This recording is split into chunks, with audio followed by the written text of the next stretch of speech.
हज़रत मुआविया रदियल्लाहु अन्हु एक समझदार और ताकतवर मुस्लिम लीडर थे। उन्होंने इस्लाम की हुकूमत को मजबूत बनाया और अपनी ज़िंदगी में अमन कायम किया। उनके बेटे का नाम था यजीद। यजीद की ज़िंदगी काफ़ी मुश्किल और उलझन भरी रही। लोग उसके बारे में अलग अलग बातें करते हैं, लेकिन अगर हमें सच जानना है तो हमें पूरी कहानी समझनी होगी। सिर्फ करबला का वाकया नहीं, बल्कि उससे पहले की भी पूरी ज़िंदगी देखनी होगी। यजीद की पैदाइश सीरिया में हुई थी, जो उस वक्त इस्लामिक रूल का एक बहुत बड़ा हिस्सा था। यजीद के वालिद हज़रत मुआविया रदियल्लाहु अन्हु उस वक्त सीरिया के गवर्नर थे। उनका घराना उमैयद खानदान से था, जो कुरैश का एक मशहूर और ताकतवर खानदान था। यजीद की माँ का नाम था मैसून बिन्ते बहदल। वो एक बद्दू औरत थी जो रहन सहन में बहुत सिंपल थी। उसका कबीला क्रिश्चियन था, लेकिन उसने हज़रत मुआविया रदियल्लाहु अन्हु से निकाह किया और यजीद पैदा हुआ। माँ का असर हर बच्चे पर पड़ता है, और यजीद पर भी उसकी माँ के अंदाज का असर हुआ। उसका दिल थोड़ा आज़ाद मिजाज था, उसे खुला माहौल पसंद था। यजीद ने अपना बचपन एक अमीर घर में गुजारा। उसने घुड़सवारी, तलवार चलाना और आर्मी की ट्रेनिंग ली। उसने कुरान और अरबी भी सीखी, लेकिन उसका रुझान ज़्यादा पॉलिटिक्स और दुनियादारी की तरफ था। वो एक शहज़ादा था, और उसके आसपास हर वक्त ऐसे लोग होते थे जो उसे सिर्फ ताकत के लिए देखते थे। जब हज़रत अली रदियल्लाहु अन्हु और हज़रत मुआविया रदियल्लाहु अन्हु के दरमियान जंग हुई थी, उस वक़्त मुस्लिम लोग दो ग्रुप में बाँट गए थे। लेकिन जब हज़रत हसन रदियल्लाहु अन्हु ने सुलह कर ली और खिलाफत छोड़ दी, तब मुस्लिम दुनिया फिर से एक हो गई।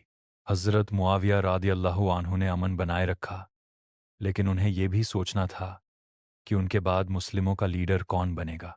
हज़रत मुआविया रदियल्लाहु अन्हु ने फैसला किया कि उनका बेटा यजीद उनके बाद खलीफा बनेगा। लेकिन इस्लाम में पहले ऐसा नहीं हुआ था कि खिलाफत बाप से बेटे को मिले। इस पर बहुत से बड़े सहाबा ने अपना विरोध इनकार किया, जैसे हज़रत हुसैन रदियल्लाहु अन्हु, हज़रत अब्दुल्लाह इब्ने जुबैर रदियल्लाहु अन्हु और हज़रत अब्दुल्लाह इब्ने उमर रदियल्लाहु अन्हु। उनका कहना था कि खलीफा वो होना चाहिए जिसे सब लोग चुने, ना कि सिर्फ एक आदमी अपना बेटा बना दे। हज़रत मुआविया रदियल्लाहु अन्हु ने फिर भी अपने हुक्म से लोगों से यजीद के लिए बैत वादा लेना शुरू कर दिया। हर शहर के गवर्नर को कहा गया कि वो लोगों से यजीद के नाम पर हाँ करवाएं। कई लोगों ने सिर्फ सुलह के लिए हाँ कहा, लेकिन दिल से नहीं। जब हज़रत मुआविया रदियल्लाहु अन्हु की वफ़ात हुई तो यजीद खलीफा बन गया। अब उसके पास पूरी हुकूमत थी। यजीद ने सबसे पहले मदीना के उन लोगों को बैत के लिए बुलाया जो उसके खिलाफ थे। उसने अपने गवर्नर वलीद इब्ने उतबा को कहा कि हज़रत हुसैन रदियल्लाहु अन्हु और दूसरे बुजुर्गों से बैत लो। अगर वो ना माने तो ज़ोर ज़बरदस्ती करो। लेकिन हज़रत हुसैन रदियल्लाहु अन्हु ने बैत से मना कर दिया। उन्होंने कहा, यजीद जैसा आदमी मेरे जैसा शख्स का खलीफा नहीं बन सकता। फिर वो अपने घर वालों के साथ मदीना छोड़कर मक्का चले गए। यहाँ से वो सफ़र शुरू होता है जो करबला तक जाता है। यजीद की ज़िंदगी का सबसे बड़ा इम्तिहान वहीं से शुरू होता है। उस वक्त उसके पास ताकत थी, फ़ौज थी, लेकिन उसके सामने एक ऐसे घराने का शख्स था जो मोहम्मद सल्लल्लाहु अलैहि वसल्लम के खून का रिश्ता रखता था। यह था यजीद की ज़िंदगी का पहला हिस्सा। एक शहज़ादा जिसने रॉयल महल में आंख खोली, जिसे हुकूमत मिली, लेकिन जिसे रूहानी इज्जत कभी नसीब नहीं हुई। उसके फैसले, उसकी सोच और उसकी दुनियादारी ने उसके नाम को हमेशा के लिए बदल दिया। इमाम हुसैन रदियल्लाहु अन्हु ने जब यजीद की बैत से इनकार किया तो उन्होंने मदीना से मक्का का रुख किया। उनका मकसद जंग या फसाद नहीं था। वो सिर्फ ये कहना चाहते थे कि एक नाइंसाफ आदमी को वो कभी अपना लीडर नहीं मान सकते। इमाम हुसैन रदियल्लाहु अन्हु का रिश्ता डायरेक्ट नबी करीम मोहम्मद सल्लल्लाहु अलैहि वसल्लम के घराने से था। वो सिर्फ एक बुजुर्ग सहाबी नहीं, बल्कि इस्लाम के रूहानी चिरागर थे। जब वो मक्का में रुक गए तो उनके पास कुफ़ा से कई खत आने लगे। कुफियों ने लिखा कि आप हमारे शहर आइए, हम आपके साथ हैं, हम यजीद को नहीं मानते, आपको अपना इमाम मानते हैं। हज़रत हुसैन रदियल्लाहु अन्हु ने पहले अपने कज़िन मुस्लिम इब्ने अकील को कुफा भेजा ताकि वो जाकर वहाँ के लोगों का हाल समझें। जब मुस्लिम इब्ने अकील कुफा पहुँचे تو لوگوں نے ان کا بہت زیادہ استقبال کیا۔ لگ بھگ 18,000 لوگوں نے ان کے ہاتھوں بیعت کی۔ یہ دیکھ کر امام حسین رضی اللہ عنہ نے فیصلہ کیا کہ وہ بھی وہاں جائیں گے۔ انہوں نے اپنے گھر والوں کے ساتھ سفر کی تیاری شروع کر دی۔ ساتھ میں کچھ چھوٹے چھوٹے بچے، عورتیں اور ان کے وفادار دوست بھی تھے۔ ان کا سفر شروع ہوا، لیکن یہ سفر آسان نہیں تھا۔ ادھر کوفہ میں جب یزید کو پتہ چلا کہ لوگ امام حسین رضی اللہ عنہ کے ساتھ ہو رہے ہیں، تو اس نے اپنا گورنر عبید اللہ ابن زیاد بھیج دیا۔ ابن زیاد ایک سخت دل اور ظالم آدمی تھا۔ اس نے لوگوں کو دھمکی دی، ڈرایا اور مسلم ابن عقیل کو شہید کروا دیا۔ اس کے بعد کوفہ کے لوگ امام حسین رضی اللہ عنہ سے مکر گئے۔ اب امام حسین رضی اللہ عنہ کوفہ کے راستے میں تھے، لیکن ان کے پاس سے سپورٹ چلا گیا تھا۔ امام حسین رضی اللہ عنہ نے جب یہ خبر سنی تو ان کا دل اداس ہو گیا، لیکن وہ رکے نہیں۔ وہ کہتے تھے، میں کسی مقام یا کرسی کے لیے نہیں جا رہا، میں تو صرف اپنے نانا محمد صلی اللہ علیہ وسلم کے دین کو بچانے جا رہا ہوں۔ انہوں نے اس سفر کو اللہ کے لیے جاری رکھا۔ جب یزید کو پتہ چلا کہ امام حسین رضی اللہ عنہ کوفہ کی طرف بڑھ رہے ہیں، تو اس نے اپنے سپاہی بھیجے تاکہ ان کا راستہ روکا جائے۔ ان سپاہیوں کے سردار کا نام تھا حر بن یزید۔ حر نے امام حسین رضی اللہ عنہ کو روکا، لیکن اس وقت تک جنگ کا حکم نہیں تھا۔ امام حسین رضی اللہ عنہ نے کہا کہ مجھے کسی اور جگہ جانے دو، میں مدینہ بھی لوٹ سکتا ہوں، لیکن حر نے منع کر دیا۔ وہ انہیں ایک سنسان جگہ لے گیا جس کا نام تھا کربلا۔ 2 محرم 61 ہجری۔ امام حسین رضی اللہ عنہ اپنے گھر والوں اور کچھ وفادار ساتھیوں کے ساتھ کربلا کی زمین پر پہنچے۔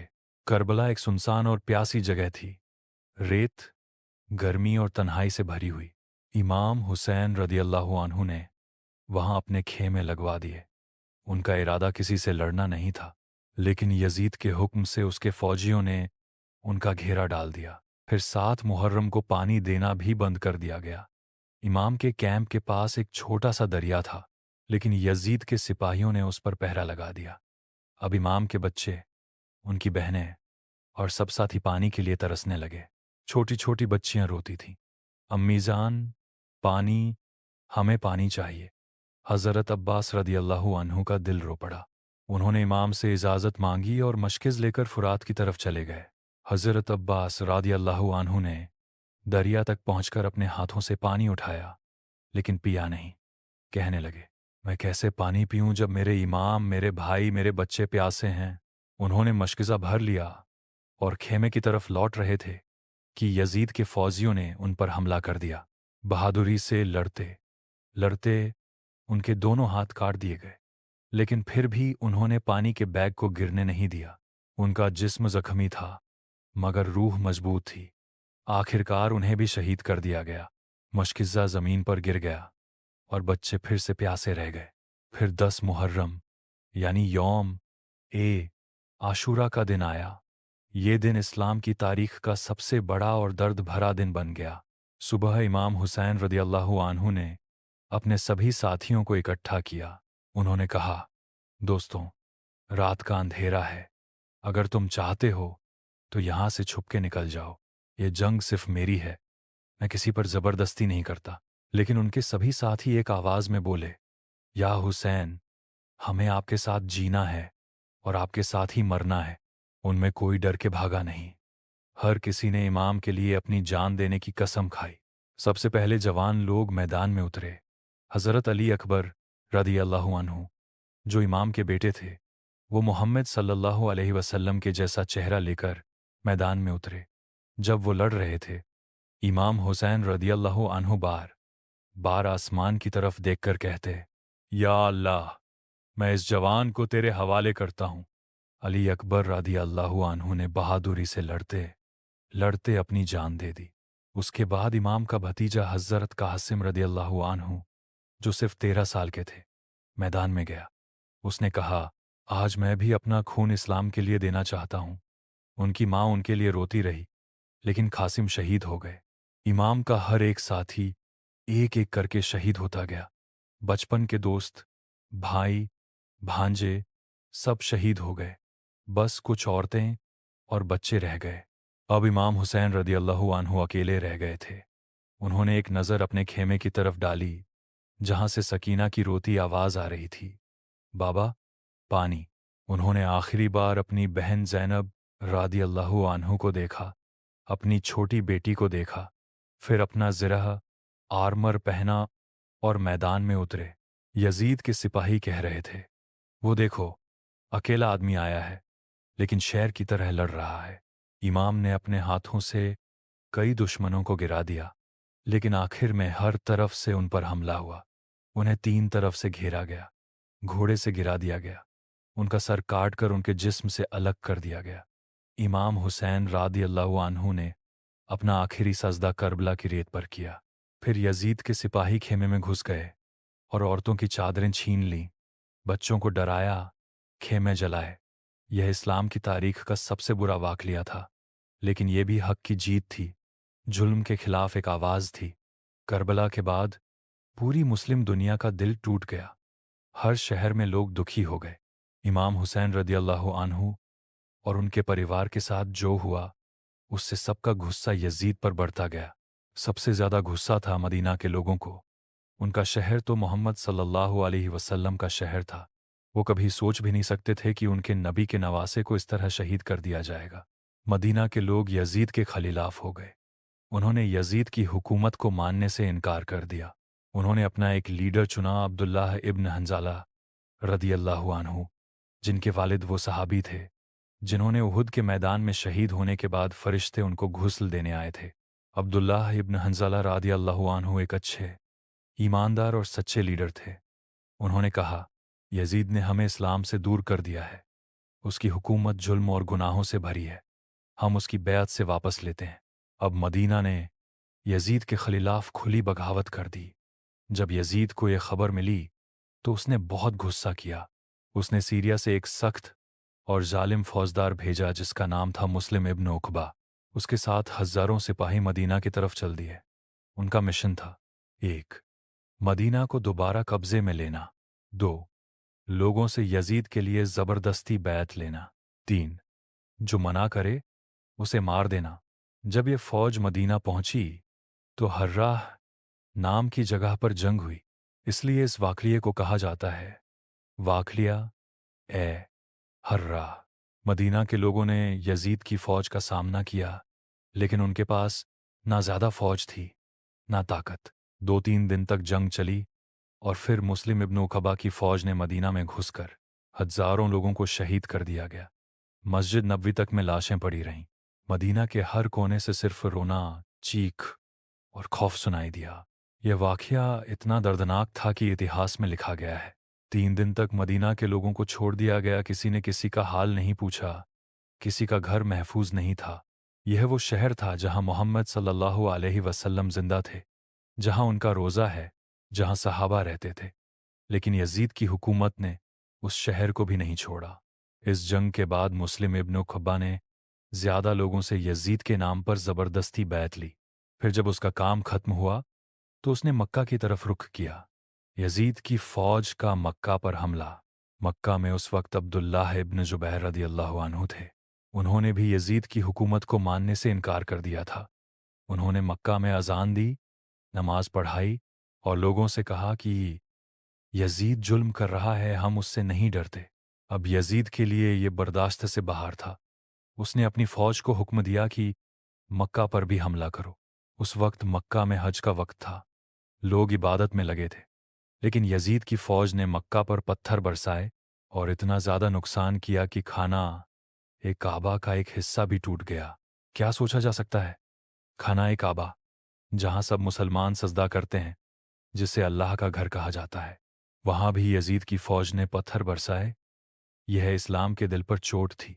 इमाम हुसैन रदियल्लाहु अन्हु की शहादत, मदीना का कत्ल आम और मक्का पर हमला, यह सब सिर्फ एक हुक्मरान की कुर्सी की हिफाजत के लिए हुआ। लेकिन अल्लाह की कुदरत देखिए, यजीद सिर्फ 3 साल तक ही हुक्मरान रहा, उसके बाद उसकी मौत हो गई। यजीद के बाद उसके घर में भी झगड़े हुए। उसके बाद मुस्लिम उम्मत में एक नया सफ़र शुरू हुआ, जिसमें लोगों ने ये सीख लिया था, सच्चा इस्लाम सिर्फ नमाज और रोज़ा नहीं, बल्कि जुल्म के खिलाफ आवाज़ उठाना भी है। करबला का दर्द, मदीना का कत्ल आम और मक्का पर हमला, इन सब जुल्मों के बाद भी यजीद ज़्यादा दिन जिंदा नहीं रहा। जब यजीद की फ़ौज मक्का पर हमला कर रही थी, उसी दौरान एक दिन अचानक सीरिया से एक खबर आई, यजीद मर गया है। आप यजीद की मौत, अल्लाह का फैसला। यजीद की मौत के बारे में हिस्टोरियंस अलग अलग बातें लिखते हैं। कुछ कहते हैं कि वो बीमार हुआ, कुछ कहते हैं कि उसका दिल घबरा गया था, कुछ कहते हैं कि उसकी मौत एक अज़ाब थी, लेकिन सब ये मानते हैं कि यजीद की मौत करबला के सिर्फ 3 साल बाद हो गई थी। ये एक सबक था। जो शख्स अपने आप को सबसे ताकतवर समझता था, अल्लाह ने उसे सिर्फ कुछ सालों में मिटा दिया। उसकी मौत के बाद न उसका नाम इज्जत से लिया गया, न उसकी हुकूमत बची। भारबाज यजीद के बाद क्या हुआ? यजीद के बाद उसका बेटा मुआविया इब्न यजीद खलीफा बना, लेकिन उसने सिर्फ कुछ महीने हुकूमत की। उसने सबके सामने कहा, मैं एक ऐसे कुर्सी पर नहीं बैठना चाहता जो जुल्म से भरी हो। मेरे वालिद ने गलती की थी। फिर उसने अपने आप को खिलाफत से हटा दिया। ये बात इस तरफ इशारा करती है कि उसके अपने घर के लोग भी जानते थे कि जो कुछ हुआ वो गलत था। अब उम्मैद हुकूमत में फसाद और झगड़े शुरू हो गए। अलग अलग लोग खिलाफत पर कब्जा करने लगे। अब्दुल्लाह इब्न जुबैर रदियल्लाहु अन्हु ने मक्का से अपना हुकूमत का ऐलान किया। कई लोग उनके साथ हो गए क्योंकि वो एक ईमानदार और सच्चे शख्स थे। यजीद का अंजाम, इज्जत या रुसवाई। इस्लाम में जो शख्स जुल्म करता है, चाहे वो कितना भी बड़ा हो, उसका अंजाम बुरा ही होता है। यजीद का नाम आज भी लोग इज्जत से नहीं लेते। उसके नाम के साथ कभी रदियल्लाहु अन्हु नहीं लगाया जाता, जैसे सहाबा के नाम के साथ लगता है।